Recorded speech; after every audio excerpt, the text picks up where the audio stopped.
بسم الله الرحمن الرحيم. الحمد لله رب العالمين. الحمد لله الذي هداني إلى الحق المبين ودلني إلى كتاب رب العالمين الثقل الأكبر الذي وصى به النبي الأمين وأعطاني البصيرة في ديني باتباع سنة سيد المرسلين، فله الحمد وحده لا شريك له، ولا ند ولا ولد ولا صاحبة، وهو القاهر فوق عباده. وأصلي وأسلم على من لا نبي بعده، وعلى أهل بيته الطيبين الطاهرين، وعلى أصحابه الأسود الثوار الميامين، وعلى من تبعهم واقتفى أثرهم إلى يوم الدين، وسلم تسليما كثيرا.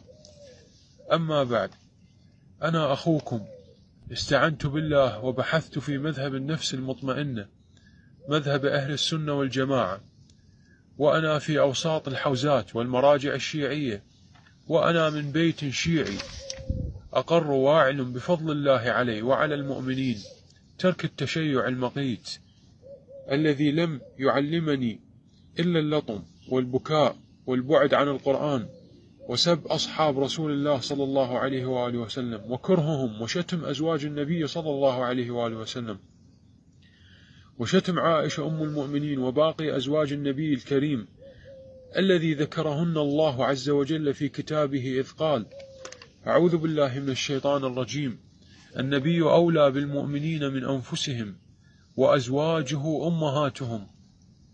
وأبرأ إلى الله من أفعال الشيعة، وأستغفر الله مما مضى من جهلي وضلالي القديم.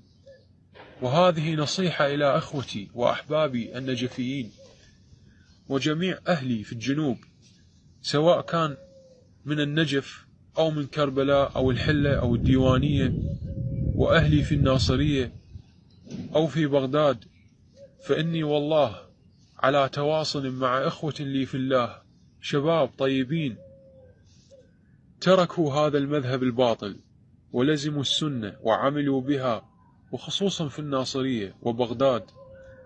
وأقول لهم: ارجعوا إلى الله، ارجعوا إلى الله وكتابه الكريم، ولو كنتم قليل فأنتم الجماعة. قال واحد من السلف رحمهم الله: أنتم الجماعة. قال واحد من السلف رحمه الله: أنت الجماعة ولو كنت وحدك، أنت الجماعة. انظروا نظرية بسيطة فقط، اطلع على فيديو معمم واسمع كلامه الذي يتحدث به بغير فقه ولا بصيرة ولا قرآن ولا دليل، وبنفس الوقت اطلع على فيديو إلى أحد علماء أهل السنة الراسخين في العلم، وسترى العجب من الفقه والشريعة وعلم المنطق والاستدلال بكتاب الله وسنة رسول الله صلى الله عليه وآله وسلم. أتحداك إذا وافقت بينهما، أتحداك إذا وافقت بينهما، وهذا واضح وصريح.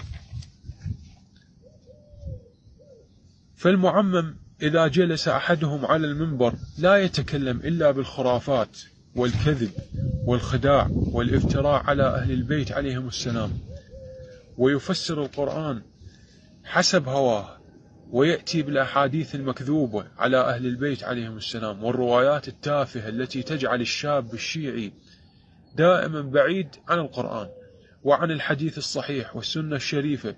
فقد قال أمير المؤمنين عليه السلام: هلك في اثنان، محب غال ومبغض قال. وتجدهم ينسبون إلى علي عليه السلام صفات لله عز وجل، أعوذ بالله، ويغالون ويفترون في حب أهل البيت عليهم السلام ما لا يرضونه أهل البيت عليهم السلام لأنفسهم، ويفترون عليهم الكذب. وكذلك عكس هذا المعمم السفيه.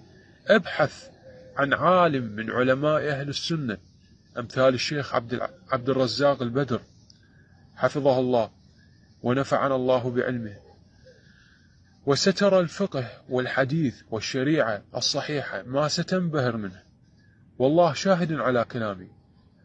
وغير هذا كثير من العلماء الربانيين أمثال الشيخ صالح الفوزان، والله أعلم اللهم اهدني لأحسن الأخلاق لا يهدي لأحسنها إلا أنت. اللهم ثبتني على الحق ما حييتني وجميع المؤمنين. اللهم صل على عبدك ورسولك محمد وعلى أهل بيته وأصحابه وسلم تسليما كثيرا، وآخر دعوانا أن الحمد لله رب العالمين، وصلى الله وسلم وبارك على نبينا محمد وعلى أهل بيته وأصحابه الطيبين الطاهرين أجمعين، وسلم تسليما كثيرا. أخوكم أحمد النجفي أبو فاطمة، تحياتي لكم أجمعين.